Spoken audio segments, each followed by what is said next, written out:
There are 3 cities in Peru that were inhabited in Inca times that are still inhabited today. Cusco is one of them. Another city that was inhabited in Inca times and still inhabited today is a town called Choquiconcha, which means gold storage. And it is a small town way in the mountains. The third town that was inhabited in Inca times and is still inhabited today is this town, Ollantaytambo. Ollantaytambo is a very special town. It's a megalithic town. Perhaps it was built many thousands of years ago. It has many great doorways and super walls. Follow me and we'll explore some of the alleys of Ollantaytambo.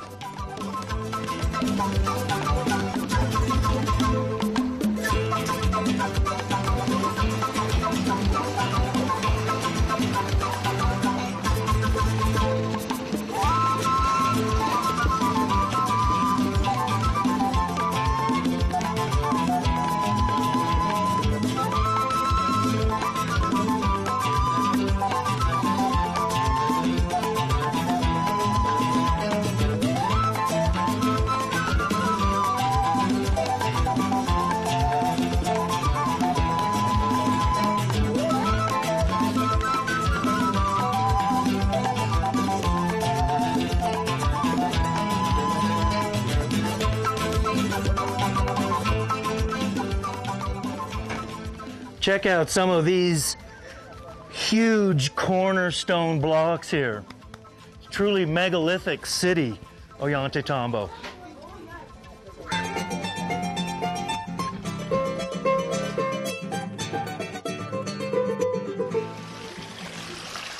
Yeah, you see some really well-constructed megalithic doorways here at the village of Ollantaytambo.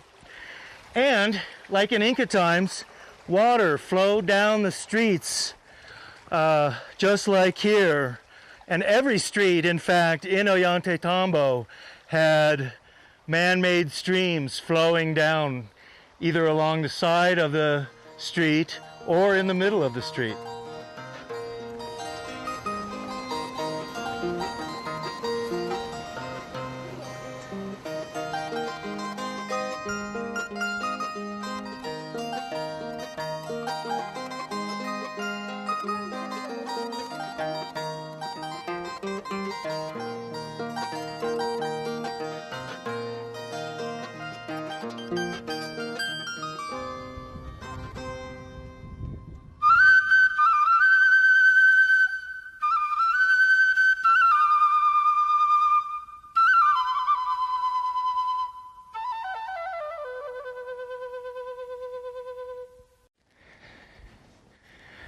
We've hiked up the terraces to nearly the top of the Sun Temple here at Ollantaytambo. And it's this section where we start to see the awesome megalithic stones, some of them weighing 100 tons or more.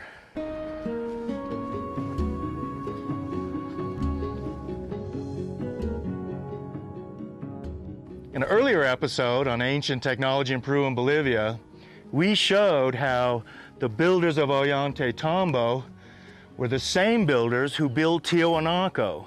And that was because of the keystone cuts that are found both at Tiwanaku and Pumapunku and here at Ollantaytambo. So we've returned here to Ollantaytambo in Peru to look at more evidence of ancient technology. So follow me through this ancient fortress to look at the credible evidence for ancient machining.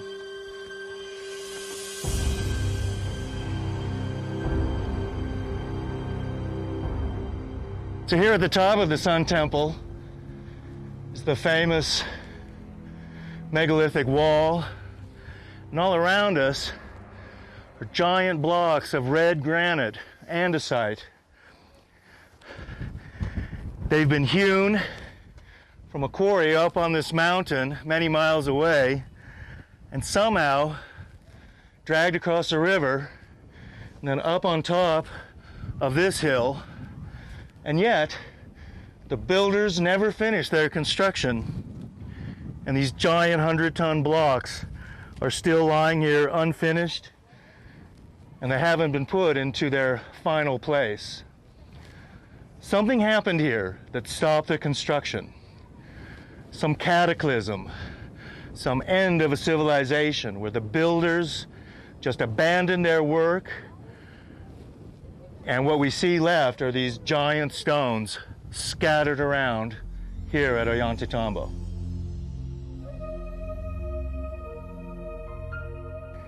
As we come around here on the east side of the Sun Temple, again we see the large granite blocks, but then we see the crummy filler blocks with mud. Another giant block. This is one of the largest. It has these unusual knobs coming out. We don't know what that's for. This block too is notched here for another gigantic granite block to be fitted, but it's not here. Instead, we have this crummy filler blocks. This is really Inca construction, and what was meant to be here originally, and probably was, were other big blocks of perfectly cut granite fitted into this notch, coming down here in a narrow piece of finely cut granite. But that's not what we see. Instead, we see this crummy Inca construction filler, more of it here and here. This is the Inca construction. But these giant blocks are the pre-Inca megalithic builders' construction. This is the same people who built Tiwanaku and Pumapunku. We can really see here at Ollantaytambo how Machu Picchu and Sacsayhuaman and Cuzco are all pre-Inca. They're built thousands of years before the Incas. Then they were destroyed, even perhaps several times in wars or cataclysmic earth changes. Later, the Incas did occupy these buildings and repaired them as best they could with this kind of construction.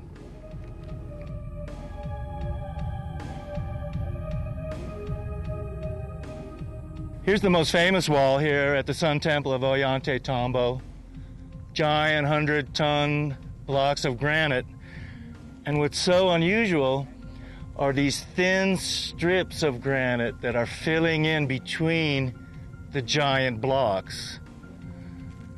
My theory is that at one time, most of the building had these giant blocks with thin strips of finely cut granite between them, but many of these thin strips have either been pried out by people or through earthquake activity, leaving gaps between the large blocks, although not here, and then they were later filled in with the crummy small stones that we see on many sides of the Sun Temple here.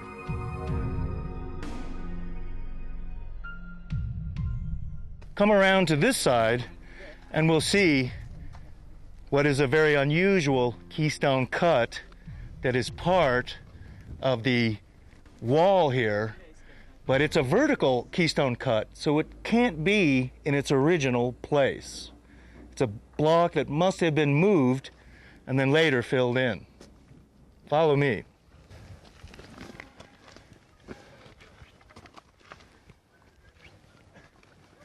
This wall was destroyed at some point, but then what happened was it was rebuilt by the megalith builders themselves.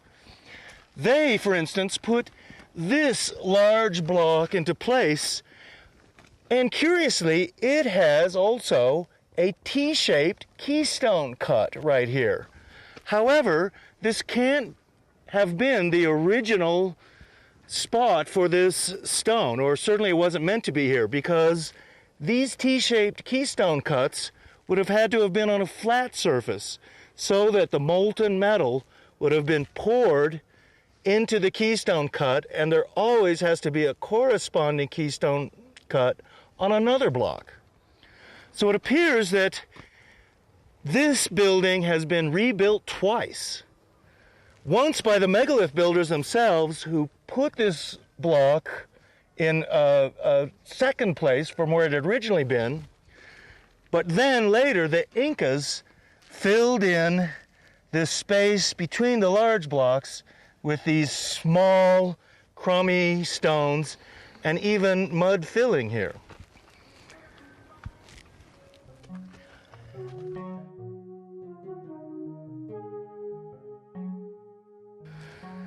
This weighs so much that even today, a modern construction company in Peru couldn't really move or build with such giant blocks like this. And you have to ask yourself, why would the Incas or anyone want to build with such giant blocks when it would have been so much easier for them to build with these small blocks like we see here? It appears that what would be so difficult for us was somehow easy for these builders. Did they have some kind of levitation, some kind of anti-gravity that could vibrate these crystalline blocks, make them weightless, move them around effortlessly? Even then, they would have needed to probably cut these blocks with giant saws, some kind of power tools, in order to build in this way. That's how we would build in a modern situation today. But yet, the lifting of giant blocks like this would require huge cranes and other massive infrastructure. It really begs the question, why are they trying to build in such a difficult way? Was it actually easy for them? Here's another one of the giant granite blocks here at Ollantaytambo. And this is the telltale T-shaped cut, known as a keystone cut. This is what we see at Pumapunku, also at Tiwanaku, and we see it here at Ollantaytambo. These unusual cuts are made in these giant blocks, and another corresponding T-cut would be on another giant block here, and then molten metals are poured into these keystone cuts. This is a kind of unusual architecture and construction that we see all over the world on certain megalithic blocks. Not only here in Peru, but also in Bolivia. We see it in Egypt, in Angkor Wat. We see it in Kham and Mai Son in Vietnam. We see it in India and even in Greece and Turkey. This is the sign of the ancient megalithic builders who were building around the world.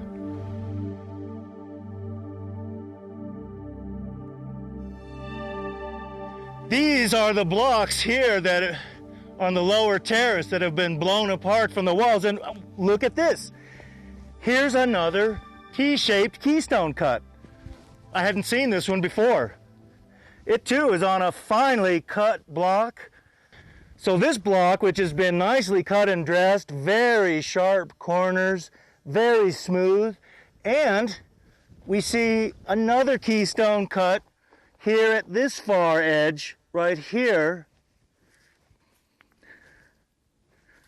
It too would have been, when originally placed, would have been turned so the keystone cuts would have been on a flat surface, and then they would have had to have been fitted to another giant granite block with also a T-shaped keystone cut on it.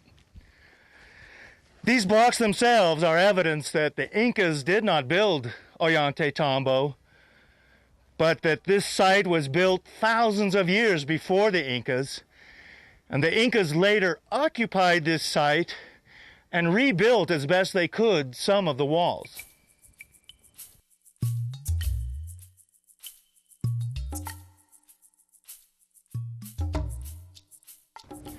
Here behind me on this mountain, across the Urubamba River that goes down to Machu Picchu, we see the mountain where the quarry is located. Several miles away, up here, there are giant, squared, rectangular blocks of granite. They've been cut from the mountainside. They've been hewn. There's even evidence of giant saws being in use. Many of the blocks are still up there. They were never moved from the quarry, or they weren't moved very far. Yet, hundreds of these giant granite blocks were dragged from the top of this mountain down a series of trails, across the river, through these fields, and then up on top of this mountain to be placed here at the site of the Sun Temple. Yet many of these stones were never put into place, or conversely, they were blasted apart from their walls and scattered apart. Like below me, you can see many giant squared granite blocks.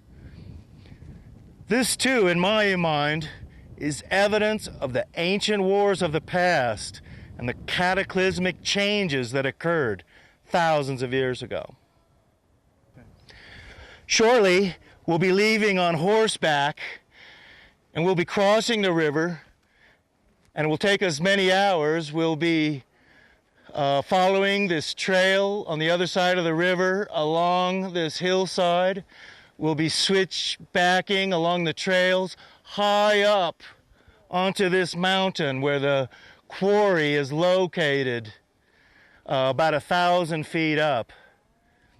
There we'll see many of these huge granite blocks, many of them apparently cut by giant saws.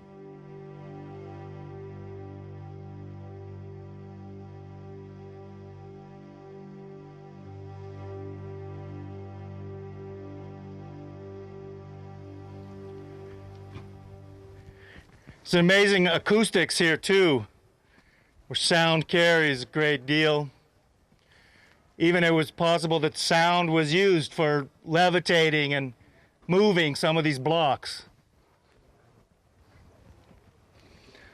Some of the finest stone construction work in the world, seen right here.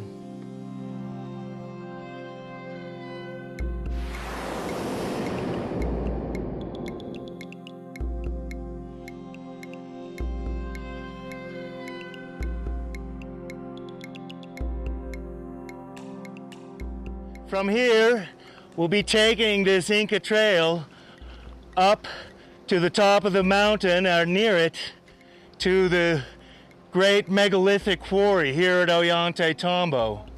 It's there that we'll see evidence of ancient machining, including evidence of a giant saw, and we'll also see a huge round stone wheel. So now we're saddled up and we're headed up to Chakikata.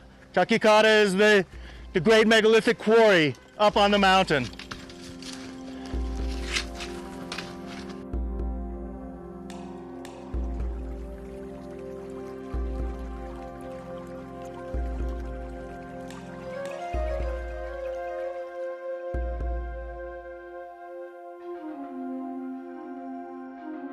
So we're here at Chakikata, the great megalithic quarry on the mountain above Ollantaytambo.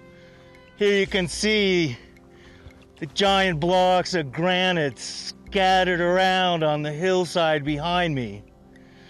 In a few moments, we're going to look at some of these giant stones that have been squared, ready to be moved down the mountain. Some of these stones weigh 100 tons. The best stones were already removed from here and taken down the mountain, across the Urubamba River, and then up the other side to the Sun Temple at Ollantaytambo. What we're going to see now is amazing. We'll see evidence of giant saws that were cutting the stones. We'll see a huge round stone, proving that the ancient peoples of the Andes knew about the wheel, and in fact made giant stone wheels. There are a number of enigmas here at the quarry at Ollantaytambo. How did they cut the stones? Were they using power tools, as we surmise? And then, after they had squared off these giant 100-ton stones, how were they able to move them down the mountain?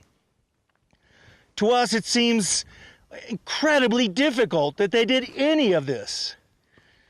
And yet we almost have to look at it as if it was easy for them, that they had some kind of levitation, some sort of anti-gravity means of levitating the stones, making them weightless, and then moving them down the mountain.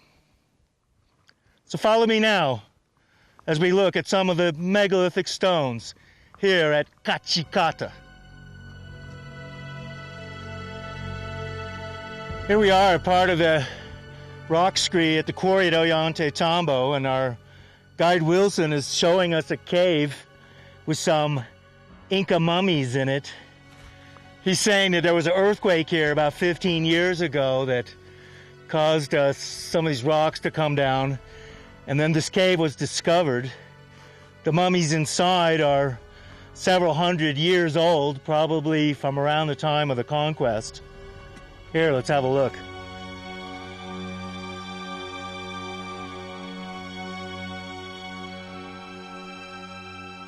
Here's an unusual stone here at the quarry at Ollantaytambo.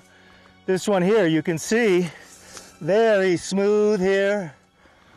This is one of the stones that I believe was cut by the giant saws that they used here at Ollantaytambo. There's really no other way that a stone like this could be sliced so smooth and such a large piece. We'll see in a minute another stone in which the giant saws were cutting at it, only they stopped. This is a piece of granite that was sliced off, just like a piece of bread by a giant saw. Here's another stone that's been sliced by the giant saw. You can see here how the saw was cutting in. This is a piece that broke off, actually.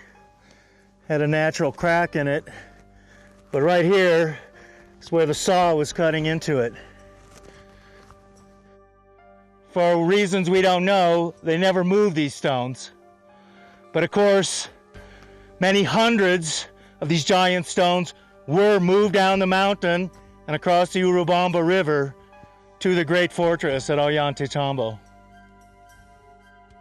This is a natural cave here up at the quarry, and stones have been piled up here just to make a shelter for a llama or alpaca herder. But right in this area, according to our guide Wilson, there's a cache of Inca treasure, some kind of a gold hoard that was buried with one of the Inca royalty or something like that. The Incas would make gold figurines of llamas and peanuts and even corn and bury it with the important people.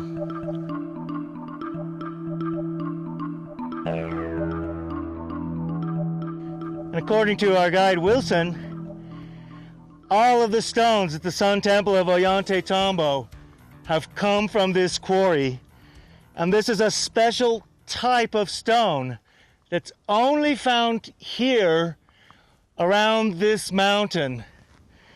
It's not found actually in the town of Ollantaytambo. It's a type of crystalline granite. And this kind of granite is not just very hard and heavy, but it's a kind of a granite that would resonate as well. Tiny quartz crystals are embedded in all of these stones. And in fact, that may have been one of the reasons that these stones were chosen, is because of its crystalline quality.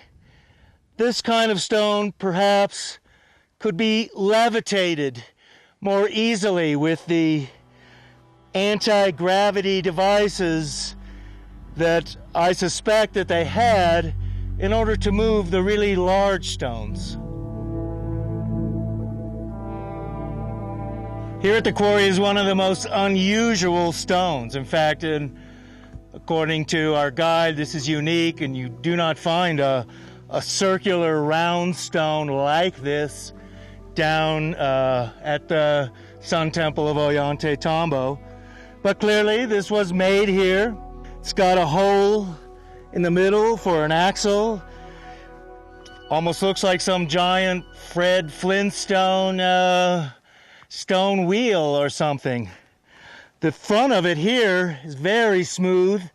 It's like the giant saw blade just came down and sliced this stone. Then it was machined and bashed into a circle. One of the strange things about this stone too is it's said that the Incas and other ancient peoples of the Andes didn't know about the wheel. And yet, here at the quarry at Ollantaytambo, they made a giant stone wheel that weighs many tons. You have to wonder what this stone wheel was for. Was it actually part of the way that they moved some of the giant 100-ton stones? Why the axle in the middle?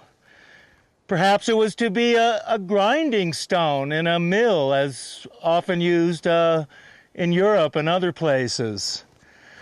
And Wilson here is saying that this round tubular stone is an axle. Here, Wilson, try and pick this up. Here. Yeah. So was this part of the axle that was meant for this stone? Perhaps there were two. What would this have been? Some giant megalithic stone cart or something? It's baffling, really, what the purpose of this stone was and even how it was made.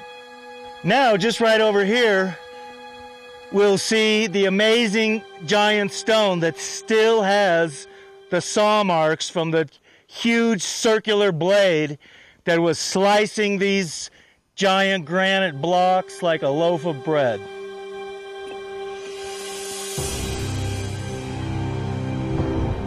So it looks like with the giant saws here at the quarry, they began to square off this massive piece of 100-ton granite, even 200 tons. They began cutting the face here. They also began squaring it off this side. It's another beginnings of a saw mark here, perfectly straight. Here's the main piece where they again began to slice off about an 8-inch thin piece of granite right here. And you can still see the remains of the saw mark. Also, the lichen patches on this stone are huge. In my estimation, this stone has been sitting here in the quarry for many thousands of years. So we've seen quite a bit here at the great quarry at Ollantaytambo. Evidence of ancient machining. Giant stones that were sliced with saws and never moved down from the quarry. It's getting late now, so we'll have to start down. Here's even another stone. that was sawn off, perhaps from this block. It too was never moved from the quarry, though it was squared and ready to go. At some point, the building and all of the quarrying here just came to a stop thousands of years ago. Perhaps it was the end of a great war or some natural cataclysm that just stopped all of the work here at Ollantaytambo.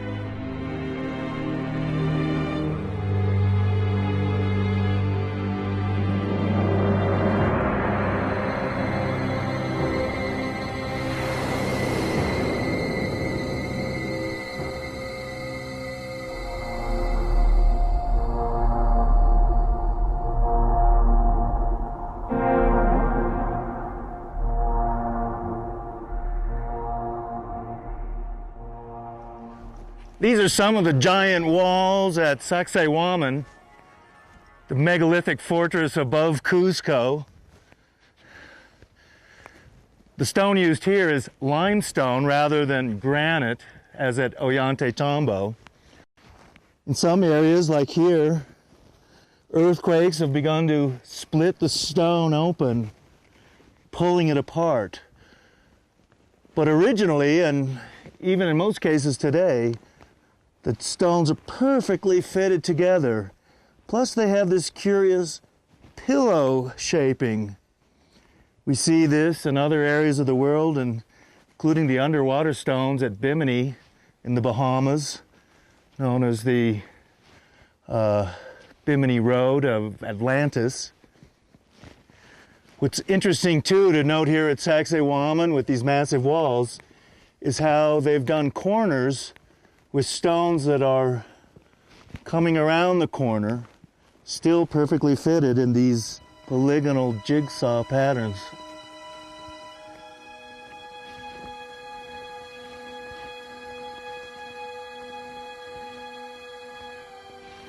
You see here in some places where some of the megalithic stones are missing, and modern Peruvian archaeologists have had to reconstruct parts of the wall.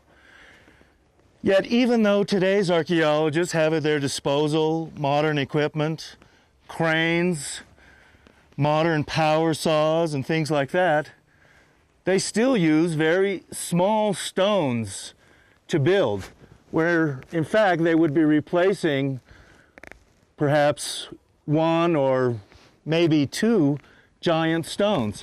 Yet they've used probably somewhere between 20 and 30 small stones. So it begs the question, why were the megalith builders using such large stones when even today's architects and engineers are using very small stones to replace it? One of the reasons why is building with such large stones is extremely difficult, even for today's engineers and architects. And so in fact, they're building as we would today with much smaller stones. It makes me wonder, was it somehow easy for the megalith builders to build with such large stones? It was easy for them to quarry these stones. It was easy for them to cut these stones. And then it was easy for them to move these stones and place them in these giant walls that we see today. Many archaeologists think that Sacsayhuaman was a pre-Inca building. And just as today in Cuzco, the modern Spanish are inhabiting buildings that were built long time before them, and the Spanish did not build those buildings. It's also a theory that the Incas also inhabited buildings that were already built, buildings such as Sacsayhuaman. This is one of the most famous walls at Sacsayhuaman, and it's famous because carved into the wall appears to be a serpent. And in fact, there are 7 holes here. 1, 2, 3, 4, 5, 6, 7. And it's thought by some people that what this corresponds to is the Kundalini energy that's talked about by the ancient Hindus. And the Kundalini energy goes through the spine and corresponds to 7 chakras in our body, and that this is the serpent with the chakras carved into this stone.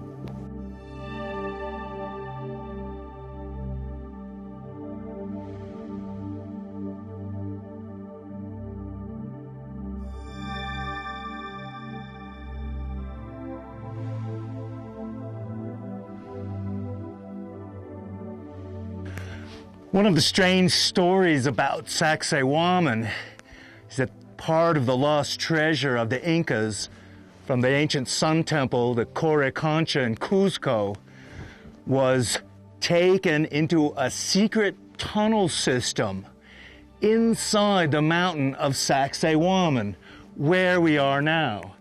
And in fact, this area is a newly excavated part of Sacsayhuaman. I'm already underground here, and this is apparently one of the ancient tunnels that once riddled the entire megalithic fortress of Sacsayhuaman. So follow me, and we'll go inside the tunnel system of this ancient megalithic fortress.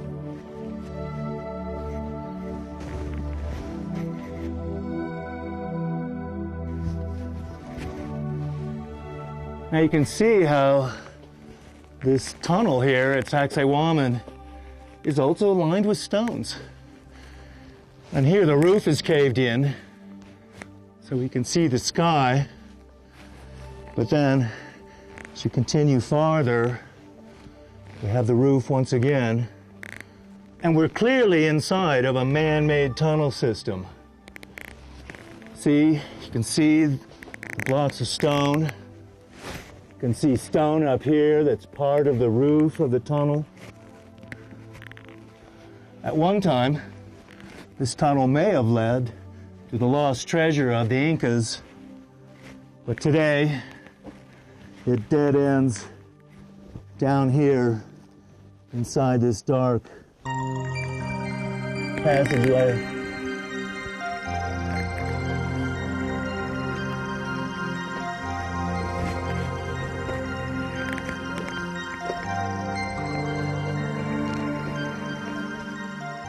Here on this backside of the Sacsayhuaman fortress, you see also these curious stones that are carved out.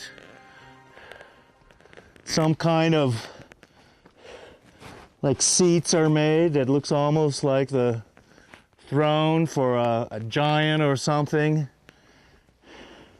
There's other places around here where there's upside down stairways. It's very well cut, the stone here. It almost looks like someone has taken a power tool or some kind of laser cutter and just cut out the stone, almost as if they were practicing. Other areas seem as if they're for other giant blocks, such as this one, to be placed into various niches and things like that, where part of some structure would have been originally and now has been completely dismantled, possibly in some kind of cataclysmic earth changes or even some catastrophic war.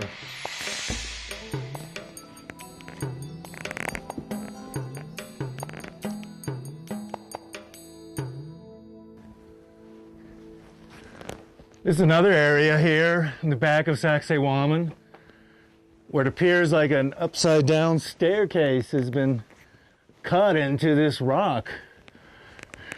This area too, very straight walls right here. I mean, you have to ask yourself, what were they doing here? Why even carve this rock like this? It's like this rock even was perhaps not where it is now and has been turned over in some topsy-turvy cataclysm or something that's flipped this rock over. You see more of the cuts here. Down over here too, it's been cut. It's really pretty baffling, really. You have to ask yourself, why are they doing it? And then once again, it looks as if they're using power tools and saws to cut it at the various angles and articulate it so finely as we can see.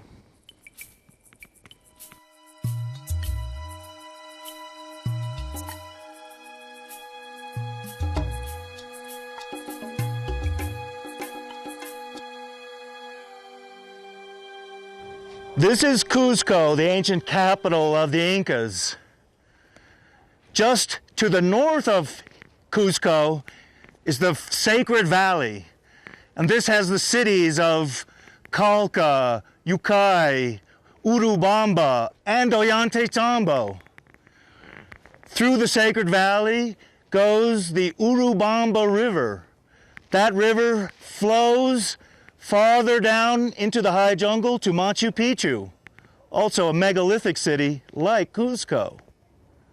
All around Cuzco are many fascinating megalithic sites. It's one of the great cities of the world, and today it's the #1 tourist spot in all of South America.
We're here at the main plaza in Ica, Peru.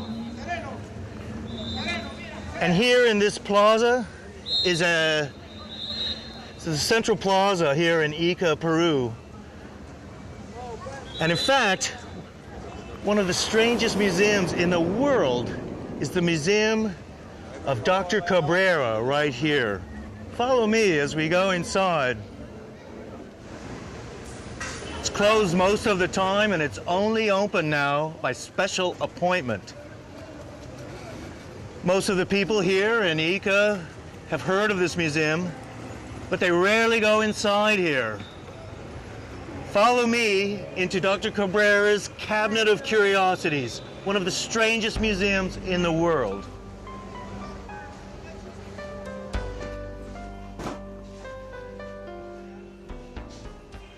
Inside these 5 rooms of Dr. Cabrera's museum are thousands, tens of thousands, even maybe hundreds of thousands of rocks, carved stones, petrified objects, and carved onto them are some of the most bizarre scenes imaginable.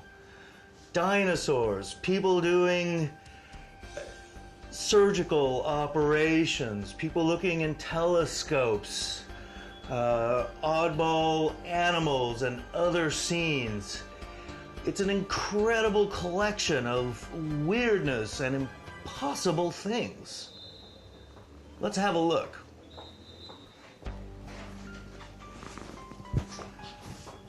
Here's the doctor himself. He passed away some years ago, and now it is his wife who still runs this private museum here in Ica. Dr. Cabrera would sit here at his desk among his many stones. He was the ancestor of one of the founders of this city in Peru. Dr. Cabrera was a very well-known citizen here in Ica. He was a surgeon, was a wealthy landowner, and he was a collector of the very strange rocks that are found nearby. These rocks in Ica were actually found at a nearby town called Acucaje. They come from a secret underground area, according to the doctor. And some of the rocks include bizarre scenes of prehistoric animals, humans interacting with animals, other scenes of people with telescopes performing operations, including heart surgery and tree panning and things like that.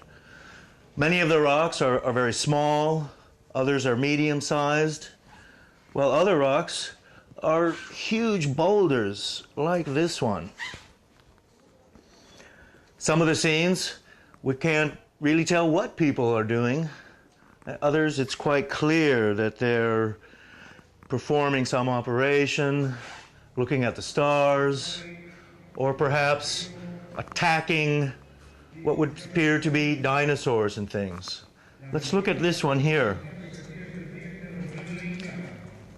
What seems to be a brontosaurus or some other kind of dinosaur. A man with an axe is battling it.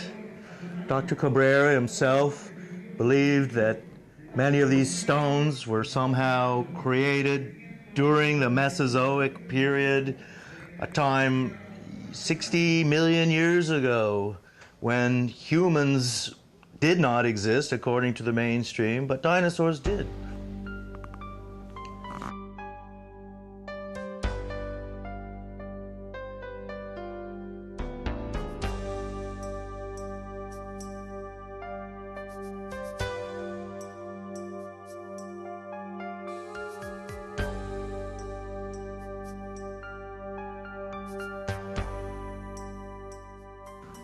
Here in Dr. Cabrera's office, he's got many photographs of his expeditions and some of the famous people who've come here to meet him and see his museum, and including Shirley MacLaine, the actress here, photo taken in probably the late 1970s with Dr. Cabrera. Here he sits at his desk. This is only a small portion of the many thousands of rocks he has. Here also we see what seems to be some prehistoric animal. Also another man here riding on some kind of stegosaurus.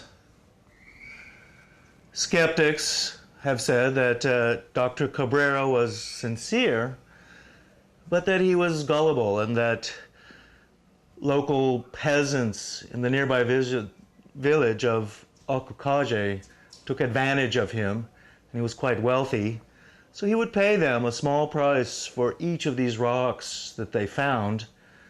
And so it's said that the local people actually created these rocks for the doctor. The doctor himself, though, believed that all of these rocks were genuine, although a few might have been faked. It was his belief that these stones were 60 million or 70 million years old, and that human beings had lived at a time of the dinosaurs that long ago. Other researchers who believe that the stones here in Dr. Cabrera's museum are authentic, their belief is that dinosaurs didn't become extinct 65 million years ago, and that dinosaurs somehow managed to survive down through the ages to the time of human beings, and that perhaps these stones are only 10,000 years old or 20,000 years old. And much like the Loch Ness Monster or the Mokele Mbembe in the Congo, we have stories of giant saurians living throughout the ages in small numbers and still surviving. Another curious collection that it's like Dr. Cabrera's is the strange collection of ceramics at Acambaro, Mexico. These ceramics also show people interacting with what would seem to be extinct dinosaurs. Let's go into some of the other rooms of Dr. Cabrera's strange cabinet of curiosities.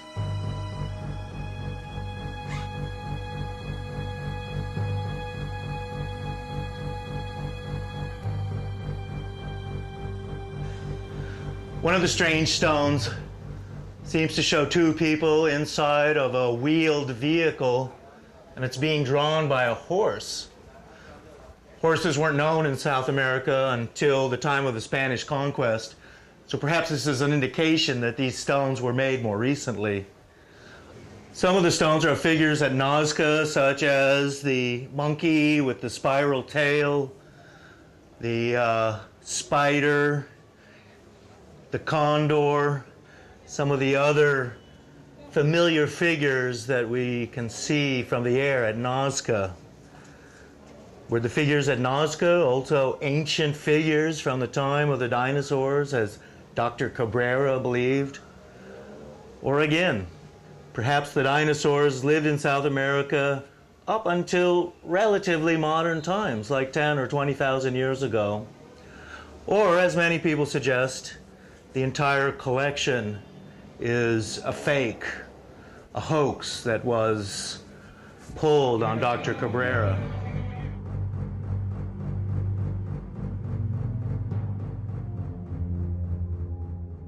Dr. Cabrera himself completely believed that all of this was real. All of it was somehow incredibly ancient. Some of Dr. Cabrera's large stones in this room seem to show the world maps with different continents. Dr. Cabrera believed that some showed where Atlantis had been and other lost continents in South America. He had his own interpretation of many of the stones, and yet a lot of them were very clear of what they showed. Prehistoric animals, people interacting with them or each other. Yet some of the stones show things that are very obscure. We don't know what their really meaning was.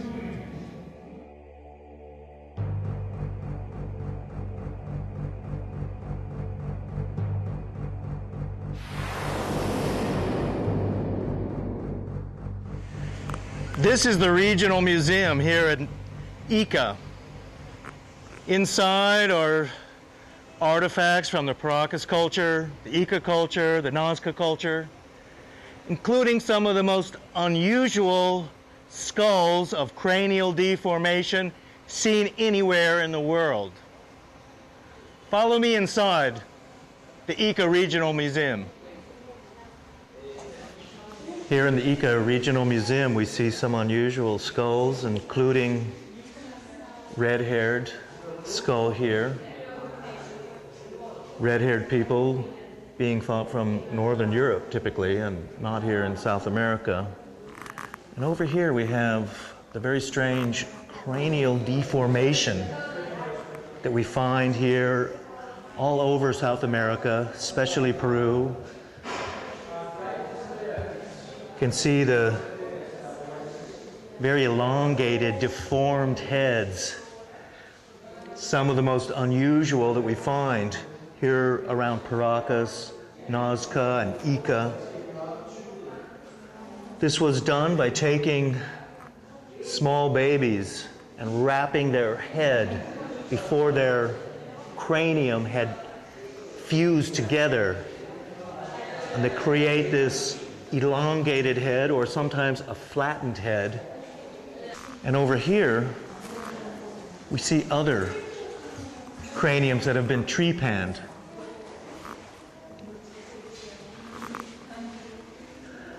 Their heads are elongated too and deformed in many ways, but then they've had their skulls cut open while they were alive. Possibly their skulls had been damaged in battle by a mace, or perhaps it was even some kind of brain surgery because of headaches or something. And then a gold or silver plate was put onto their head, and then their cranium and skull was healed over and skin formed over the gold plates. Cranial deformation is one of the most common things around the world. Ancient peoples in Malta, Vanuatu, the Kurds in northern Iraq, in Egypt, such as Akhenaten and Nefertiti, and here in South America, did the cranial deformation, creating these cone heads. Why was this unusual technique done around the world? Modern archaeologists say it's simply a coincidence. And the fact that people on Africa and South America, even in North America, in Europe and the Middle East, all did this cranial deformation. Is there really some connection between these ancient cultures? This would mean transoceanic travel across the Pacific and the Atlantic, bringing this unusual technique of elongating the heads. And why did they do it? Why was it that ancient people wanted these strange elongated heads? Was it because they were trying to imitate some ancient people, even possibly extraterrestrials, who naturally looked like this? In many cases, like we see here, they had literally doubled the cranium capacity, thereby allowing their brains to be twice the size of ours today. Were they somehow smarter than we are and better psychic abilities? Here we have a diorama of a person being trepanned.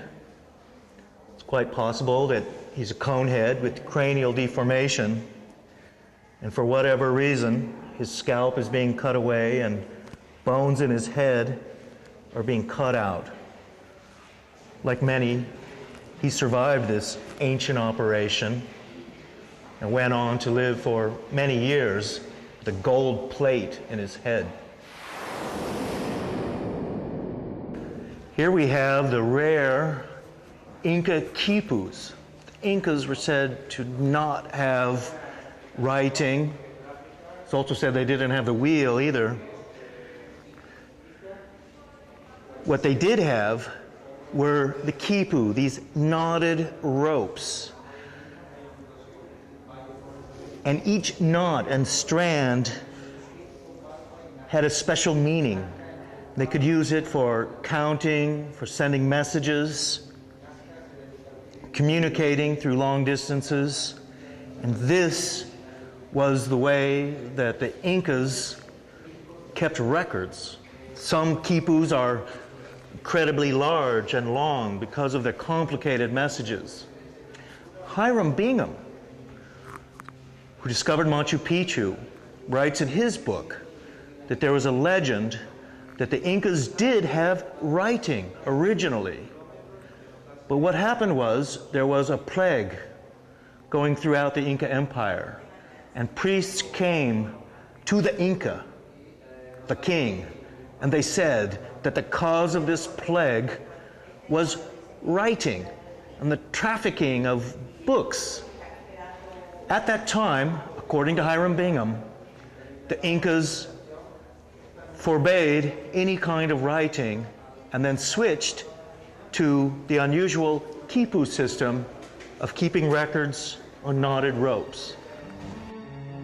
Here at the Regional Museum in Ica is actually a copy of the Nazca lines on the Nazca Plain. So you can get kind of a good perspective on how they look. It's just a copy, but right now, we're off to the real thing, the lines at Nazca.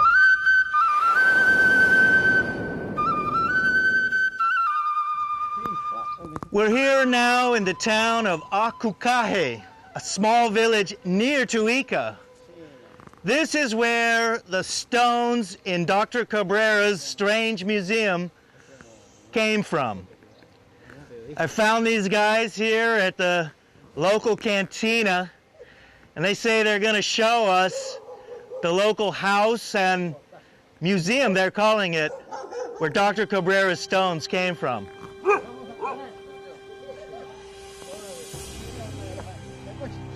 We're walking through the town of Acucaje with my friends. We're going to find the source of Dr. Cabrera's stones. That's our plan. We're here at a man's house in Acucaje, a very small village near to Ica, between Ica and Nazca, actually. We've just met Arturo, who is the caretaker of this museum. And he says he's going to show us some of the rocks that came here from this secret place in Acucaje.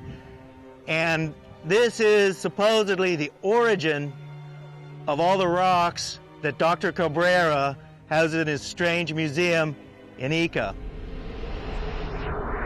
Arturo is going to show us some of his inner rooms here. Uh-huh. Wow. Aquí pues se ha rescatado un resto fósil. All right, what he's saying is that there is a mountain nearby here, the Cerro... Las Lomadas. The Cerro Las Lomadas, the mountain of Las Lomadas. And there at that place are these fossils of these prehistoric animals, and he's saying they're 300 million years old. Okay, continue. Yeah. This is the head of a dinosaur and part of the vertebrae, and that this is a baby dinosaur here with the head and some vertebrae. Interessante. He found these fossilized vertebrae and part of a chest cavity here in a different place, but also nearby. And he's saying he found 6 fossilized dinosaur eggs, such as this one right here would be one of them. He's saying that this stone he found, and this is like Dr. Cabrera's stones, in that, yeah, it is been engraved, very similar to Dr. Cabrera's stones, and it clearly shows what is some kind of long-necked brontosaurus-type dinosaur. Fire is like coming out of his mouth or something. Yeah, his tail is wrapping down around this way. Here's his body. It has the same kind of etchings as Dr. Cabrera's stones. Here's his head going out this way. So he's saying also that this stone is an authentic stone that he found. He's saying it's Neolithic. So perhaps he's saying here that people either witnessed dinosaurs here somehow in the very, very ancient times, or somehow perhaps they saw fossils of some of the dinosaurs and engraved the stone. So, Arturo, Sí. ¿Usted no engravó esta piedra? ¿Usted? No. Todos los restos que vemos acá, en este museo, son netamente originales, ¿ya? Con esto más bien acredita y refuerza que en Acucaje sí han existido piedras, debido a esta piedra que se ha podido rescatar. Es la única piedra que hasta el momento se ha podido rescatar y que se encuentra en este museo. Okay, okay. So I asked him if he made this stone, and he's saying no. He's saying this is an authentic, original stone that he has found in this area, like these other fossils. So, Arturo, ¿usted vender las piedras por Dr. Cabrera en años antes? Mi tío Basilio Uchuya. Mi tío Basilio Uchuya trabajó con el señor Cabrera. Ellos, mejor que nadie, conocen su proyecto. Yo simplemente defiendo el proyecto que he hecho, yo en persona. He hecho el proyecto. Pero sí, con esto mostraría que las piedras del doctor Cabrera, de tener piedras originales, sí puede tener piedras originales. Pero lo que yo no puedo asegurar, que si todas las piedras que tiene en el museo son reales. Eso sí no puedo asegurar. Pero de haber encontrado, sí han encontrado piedras. Debido a esto que me acredita, que sí han existido. Que sí han existido piedras y hay piedras. Pero lo que en el doctor Cabrera existe en su museo, yo no puedo decir si todas son originales o no. Eso sí. Okay, okay. So he's saying that a man before him was selling these stones to Dr. Cabrera. According to him, he thinks that many of the stones are authentic, but perhaps many are fake. He's saying he doesn't know whether all the stones in Dr. Cabrera's museum are authentic.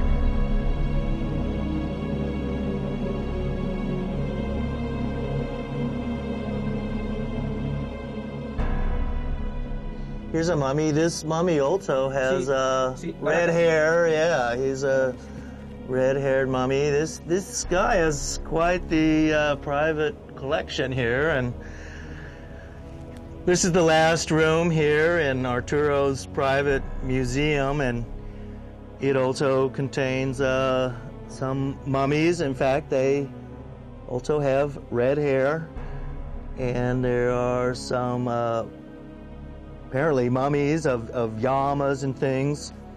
Also, here are some shuttles for weaving, and some ropes and things. These, you know, would be only, say, 800 years old or something like that, maybe only 500 or 600. So Arturo's got quite a collection here. Some things are 500, 600 years old. Others, he says, are many, many millions of years old, including the one rock that's very similar to those in Dr. Cabrera's museum. Wow, it's pretty interesting and baffling in a way. I mean, certainly a lot of the stuff here is clearly authentic, and yet you still have to wonder about Dr. Cabrera's stones and the stone he showed us.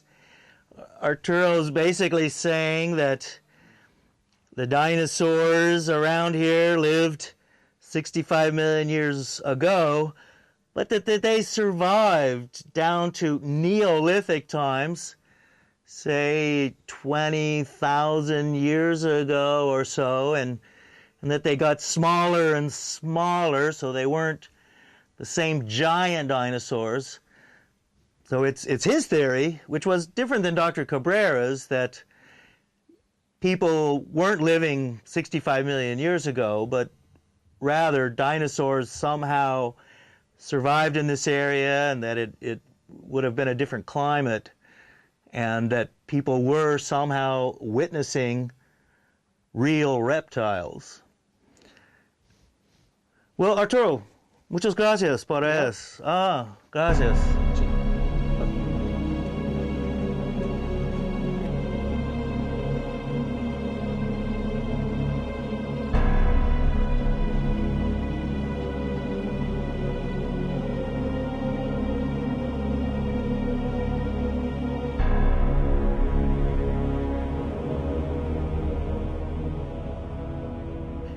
This village and the strange artifacts that are found here are earth-shatteringly changing the history of the world and of humanity, and that of Darwin and he said Schuller and many of the paleontologists' beliefs of man and reptiles and fossilization and extinction and even of where man originated, that the secrets of all this can be found here and around this small village, and that the evidence that he has found, and Dr. Cabrera apparently put some of it in his museum, that this really changes our ideas of where we came from, where man originated. And what Arturo is basically saying is that humanity has originated in this area of Peru, and it would have been apparently even millions of years ago that this is where human beings came from and originated.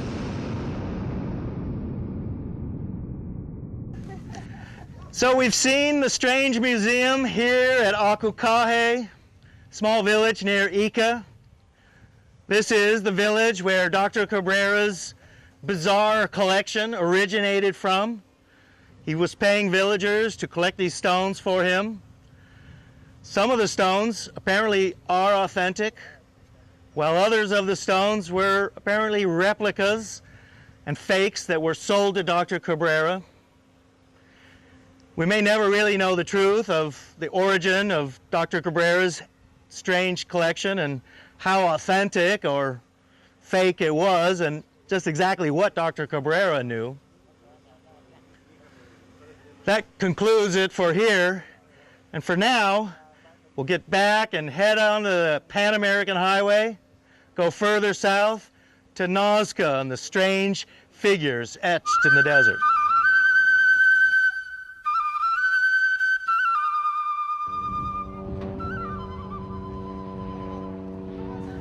We're here at the famous Nazca Plain. This is where the lines and geoglyphs, trapezoids, other geometric figures are etched into the desert. The Nazca Desert is covered with small black rocks, and it makes it appear very dark. The way the ancient peoples made the lines at Nazca was by scraping away this top layer of dark rocks and exposing a shallow line or groove that was very light colored. Therefore, from the air, or possibly from a nearby mountain, some of the lines and geoglyphs could be seen. And they look as light colored lines on a dark colored desert. What is really mysterious about Nazca is not so much how the lines were made, but why and who did it. One of the strange things about the Nazca lines and geoglyphs is that they're really only well seen from the air. Today, hundreds of tourists fly around the Nazca Plain every morning and afternoon to view the incredible lines and geoglyphs that are etched in an area for tens of square miles. We're on the observation tower here at Nazca, and behind me you can see part of the Nazca Plain, including one of the figures called the hands. Some researchers think that it's actually a bat. But the Nazca Plain goes for miles in many directions between the towns of Nazca and Palpa. It's a very interesting idea that these lines here at Nazca and Palpa were really meant for people to view from the air, just like we do today. Every day, hundreds of tourists get into airplanes at the Nazca airport and fly over these lines. Is it possible that in ancient times people also had flight? It's been speculated here that the ancient Peruvians actually built hot air balloons, and they flew over the lines in this way. And yet, many ancient records show that people had flight.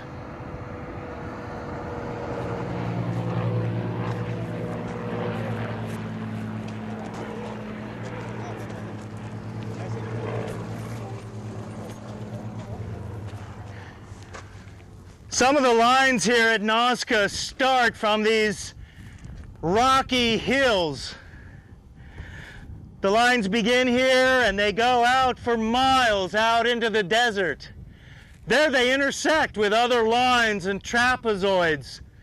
They also cross giant figures of spiders and condors and flamingos and spirals and other things. It's a giant mass of strange trapezoids, lines, and geoglyphs. What their purpose is remains a mystery.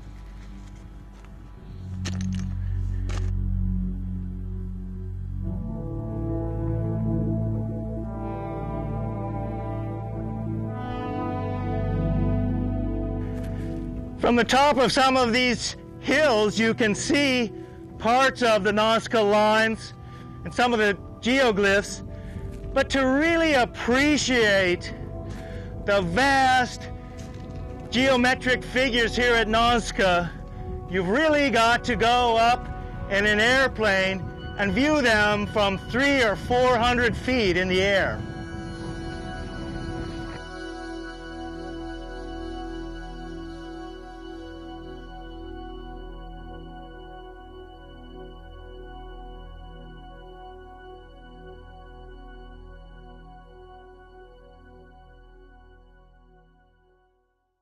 Well, we've been able to see portions of the Nazca lines from this hilltop, but now it's time to go to the airport and get into an airplane and fly above the many figures and mysterious lines that we can only see from the air.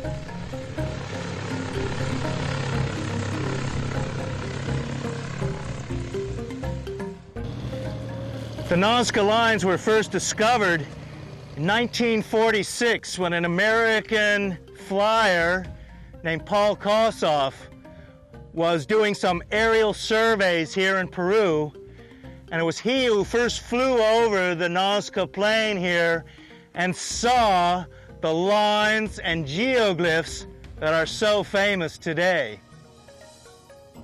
Later, the famous German archaeologist Maria Reike came here to Nazca and lived here for over 30 years, studying the Nazca lines and the geoglyphs, trying to get some kind of indication of their purpose and meaning. She decided, as other researchers have, that at least part of the Nazca lines have to do with astrological symbols. They believe that certain of the animal figures that are on the ground are reflections of constellations in the sky. The problem here, though, is that while some of these might be constellations, it doesn't explain the over 10,000 lines that go through the desert, the trapezoids, things that look like runways, other spirals and intersecting lines and geoglyphs. What was their purpose?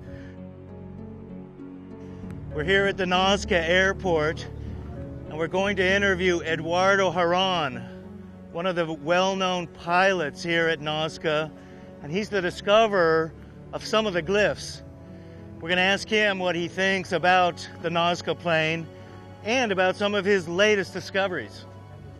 Welcome to Nazca in this moment. And I flew over the Nazca lines for 31 years.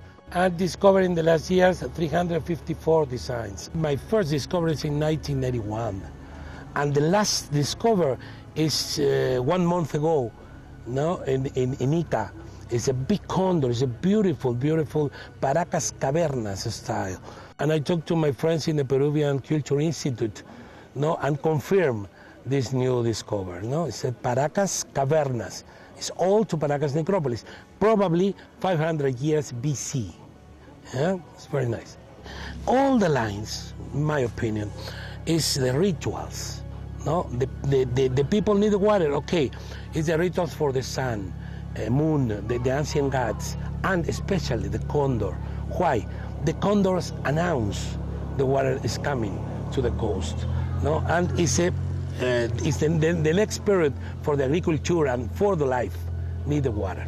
It probably is the only rituals, no, for this purpose.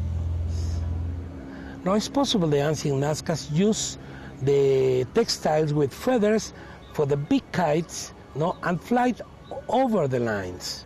No, it's, the scientists said, why not? Okay, but I remember the conference in Mexico 10 years ago, and it's a little, it's a kite, 12 years, I don't remember exactly, and said me, hey doctor, excuse me, no, the ancient Nazcas don't see the lines in this life. The ancient Nazcas die and the spirit is up and see the lines. And for me it's plop.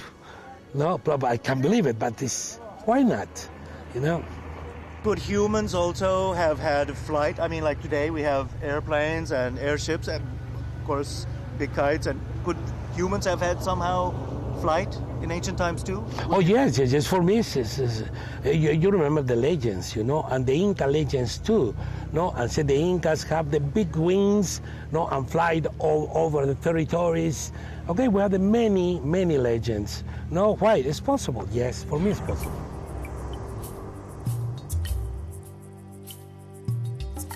One of the interesting things here at Nazca is the aqueduct system that's man-made. It's deep underground. It's made with a bunch of rocks and lintels that are holding in the aqueduct system. It's got these spiral wells and paths so that there's access to this underground system that's bringing water from the Andes down into the Nazca Valley and then bringing the water out to irrigate the fields. This system has been here for almost 2,000 years, it's thought. And this aqueduct system plays in one of the theories of the Nazca lines. And that theory is that the many aqueducts that are throughout the Nazca Valley are somehow also marked by some of the lines out in the desert.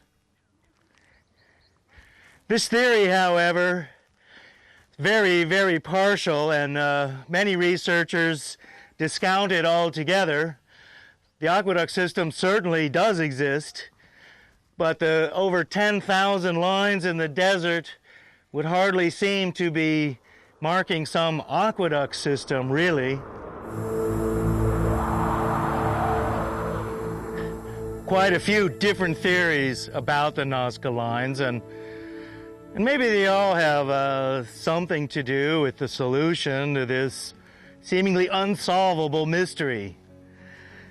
We've got the talk of astronomical alignments and geoglyphs that are constellations on the plain. We've also heard theories of water pathways that are going through the desert, and perhaps some of the lines actually are marking some of these aqueducts. The lines were for various rituals that had to do with the annual coming of the water. And then we hear what are really the more intriguing theories. The ideas that the people here could actually fly in giant man-lifting kites, perhaps in some kind of primitive balloon technology, Or even the ideas that somehow extraterrestrials were coming here, or that even ancient man had the ability of flight, the use of vimanas. Eduardo told us about the many legends of the birdmen of the Incas and how they could fly. So here we have the whole concept of ancient technology and the ancient technology of flight. Nearly everyone agrees that the geoglyphs and the lines and the trapezoids and the spirals and other strange figures on the Nazca Plain were meant to be seen from the air. Were they meant to be seen by vague gods in the sky who could be seen in the stars? Or were they flesh and blood gods who had flying machines and could fly over the plain? One thing is for certain, the Nazca Plain is like a giant canvas in the desert in which all these lines and figures and geometric trapezoids are etched onto this vast landscape. The question remains, though, who was it for?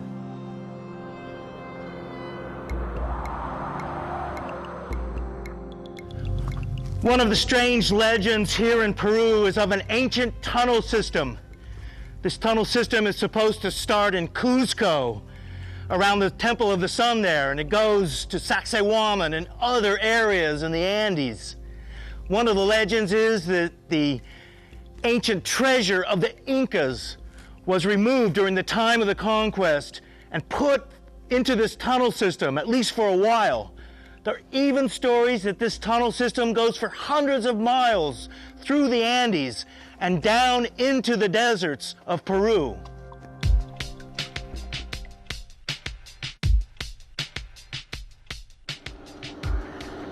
Well, we're on the Pan American Highway going through the desert towards Ica, and we've stopped here at this roadside attraction called the Freedom Park. Freedom Park here kind of shows you that you can have a museum out here in the desert just about anywhere you want, really.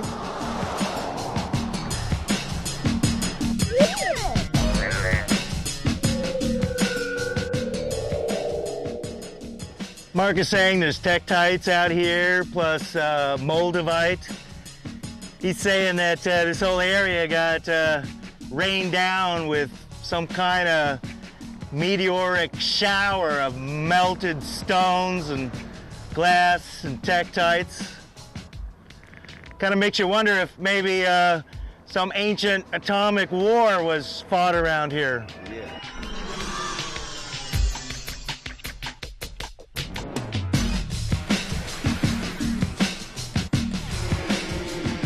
So Mark here is telling me that he knew Dr. Cabrera, who passed away in 2001 in Ica, where we just were, and visiting his museum.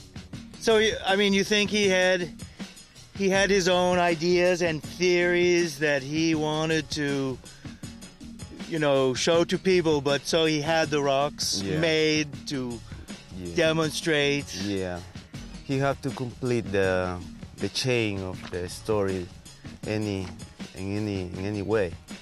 So, did he believe then that humans and the dinosaurs lived together or something like that? Well, I believe part of the story, maybe not humans exactly, but people from outer space have been here a long time ago, maybe watching the dinosaurs here, and someone could draw it on, but maybe it's true, maybe it's just fiction. So, but what about his book? He wrote also that book, Message of the Ica Stones. Yeah. Well, the book is, like I told you, maybe in his mind when he told me this book's gonna be in a movie someday, maybe in the future. So I think he had. He wanted his book to be made into a movie then, and that's what he thought. Yeah. Okay. Yeah. And he had his own ideas of flying saucers and Nazca and things like that, right? Yeah, he have a lot of theories about the places, the mysterious places of this part of the south of Peru, you know, and he knew about a lot, really a lot. I think he saw in the future to make us famous, maybe on the world with this story. So I hope that. He was from Ica, so he wanted Ica to be famous like that. Yeah, because we have good stories here, really. Yeah, good stories about Paracas and Nazca. I think people's gonna be investigating about it and never gonna get the truth.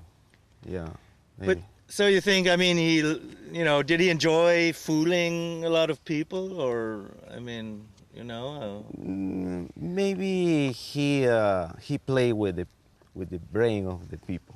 Yeah, maybe, because he was very intelligent. So maybe it was his comic movie, you know. His comic movie. Yeah, all right. He was laughing all the time.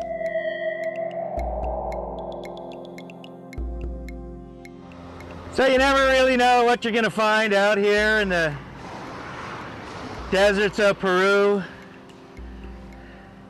We've seen a lot of strange stuff on this trip. We saw Dr. Cabrera's strange cabinet of curiosities. We saw the weird cone heads in the Eco-Regional Museum. And then we saw the strange geoglyphs and lines at Nazca.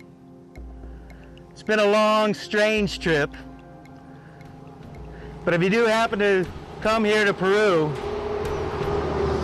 be sure you occasionally stop at some of the strange things that you find along the highway.